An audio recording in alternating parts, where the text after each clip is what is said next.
Assalamualaikum warahmatullahi wabarakatuh. Halo teman-temanku semuanya, berjumpa lagi di kanal YouTube Teman Ngerjain Soal.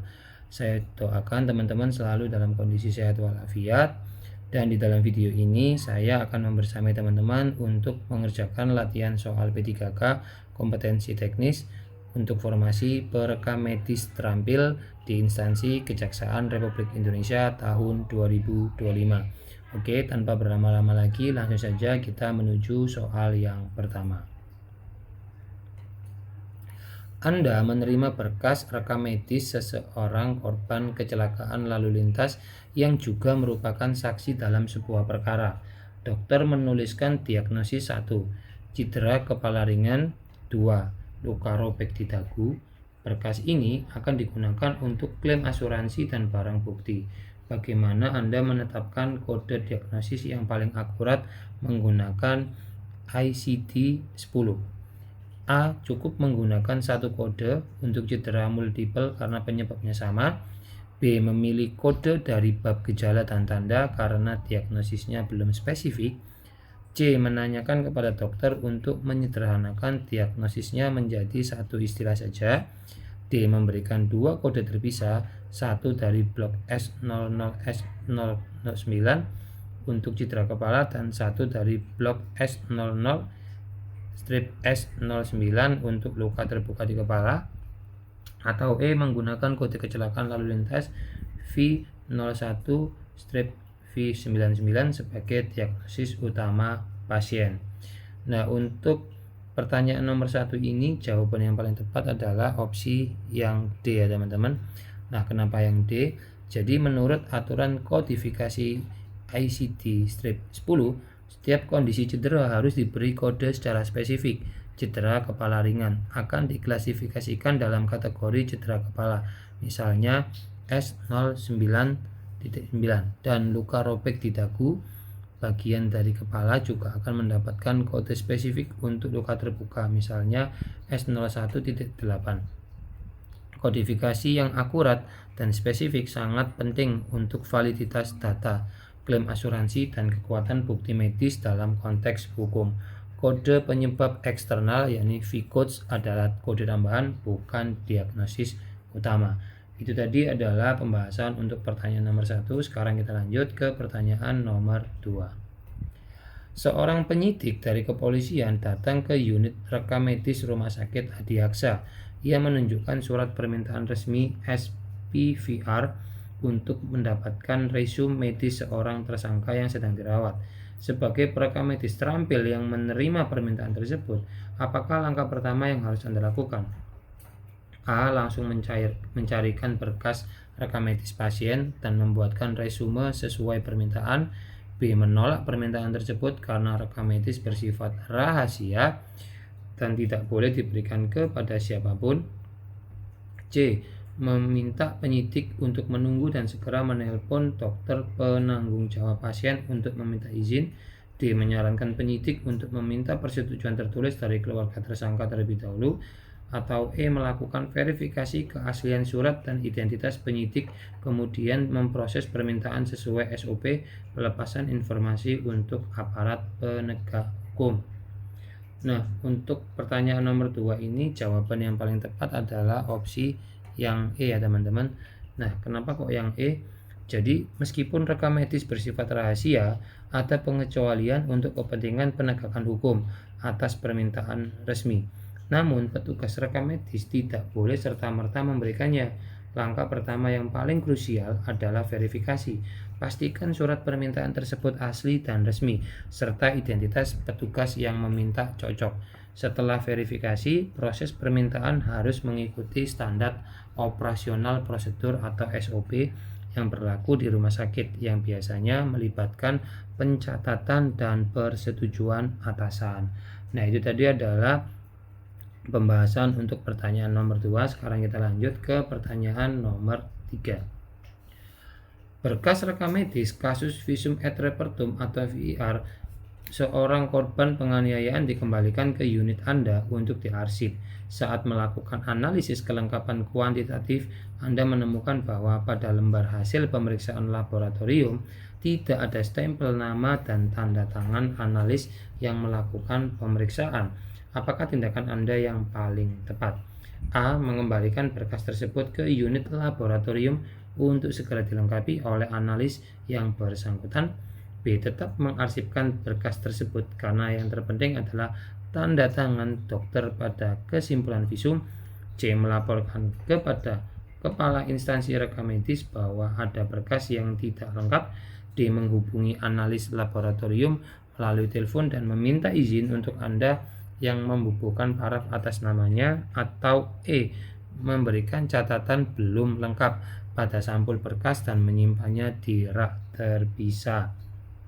Nah, untuk pertanyaan nomor 3 ini jawaban yang tepat adalah opsi yang A ya teman-teman.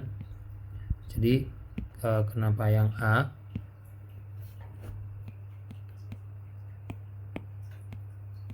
Jadi setiap lembar dalam rekam medis terutama untuk kasus forensik harus memiliki autentifikasi yang jelas dari petugas yang melakukan pemeriksaan atau tindakan. Tanda tangan dan nama jelas adalah bukti pertanggungjawaban profesional dan legal. Berkas yang tidak lengkap akan melemahkan nilai pembuktiannya. Tanggung jawab seorang perekam medis dalam analis kuantitatif adalah mengidentifikasi ketidaklengkapan dan mengembalikannya ke unit terkait untuk dilengkapi atau assembling and quality control.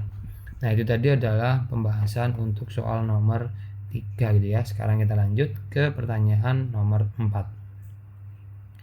Pihak kejaksaan meminta data statistik dari Rumah Sakit Adiaksa mengenai jumlah kasus kekerasan pada anak yang ditandatangani selama setahun terakhir untuk keperluan laporan akhir tahun. Sebagai perekam medis, dari mana Anda dapat menarik data tersebut secara efisien dan sistematis? A. Membaca satu persatu berkas rekam medis yang ada di rak penyimpanan selama setahun terakhir. B. Meminta data dari bagian pendaftaran pasien dan menyaring berdasarkan usia anak-anak.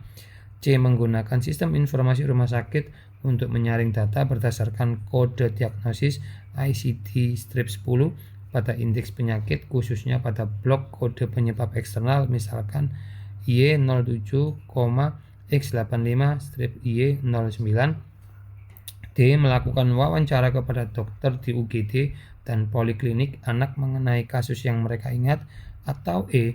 Menarik data dari sistem kasir berdasarkan pasien anak yang menggunakan jaminan khusus. Nah, untuk pertanyaan nomor 4 ini jawaban yang paling tepat adalah yang C ya teman-teman. Nah, kenapa yang C?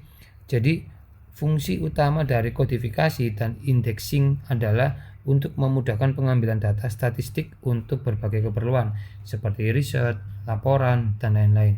Kasus kekerasan diklasifikasikan menggunakan kode penyebab eksternal atau external cause of morbidity and mortality dengan menyaring data pada indeks penyakit berdasarkan rentang kode ICD-10 yang relevan, misalnya assault. Seorang perekam medis dapat menghasilkan laporan yang akurat dan cepat tanpa harus membaca berkas secara manual. Nah, itu tadi adalah pembahasan untuk pertanyaan nomor 4. Sekarang kita lanjut ke pertanyaan nomor 5. Nah, seorang terdakwa kasus terorisme dirawat di Rumah Sakit Adiaksa. Rekam medisnya disimpan di unit Anda. Rekan kerja Anda dari bagian lain yang tidak terlibat dalam perawatan pasien tersebut karena penasaran meminta Anda untuk memperlihatkan isi rekam medisnya. Bagaimana respon Anda yang paling mencerminkan etika profesi perekam medis? A. Memperlihatkan sebagian isi rekam medis saja yang tidak terlalu sensitif. B. Menolak dengan tegas namun sopan sambil menjelaskan bahwa akses terhadap rekam medis hanya untuk pihak yang berwenang dan terlibat dalam perawatan medis. C. Mengizinkan rekan Anda melihat sebentar dengan janji harus dirahasiakan.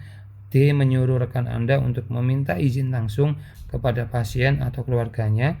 Atau E. Melaporkan rekan Anda kepada atasan karena telah menunjukkan rasa penasaran. Nah, untuk pertanyaan nomor 5 ini jawaban yang paling tepat adalah opsi yang B ya teman-teman. Nah, kenapa? Jadi prinsip kerahasiaan adalah pilar utama profesi perekam medis. akses terhadap informasi medis didasarkan pada prinsip need to know, bukan rasa penasaran. Sikap yang benar adalah menolak permintaan tersebut sambil memberikan edukasi singkat tentang etika profesi.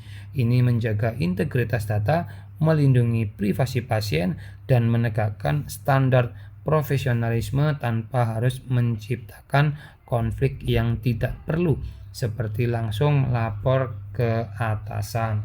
Nah, itu tadi adalah pembahasan untuk pertanyaan nomor 5. Dan seperti di video-video sebelumnya, di akhir video ini akan saya berikan satu pertanyaan mandiri yang saya harapkan teman-teman coba untuk cermati dan kerjakan.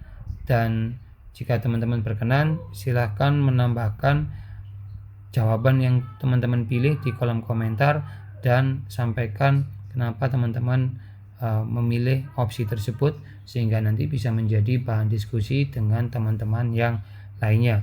Sekali lagi saya ucapkan terima kasih sudah menonton video ini hingga akhir. Semoga kalian mendapatkan manfaatnya dan saat tes kalian diberikan kemudahan dan dilancarkan sehingga bisa mendapatkan hasil yang memuaskan. Dan di akhir kata, sampai jumpa di video-video berikutnya. Wassalamualaikum warahmatullahi wabarakatuh. Dadah.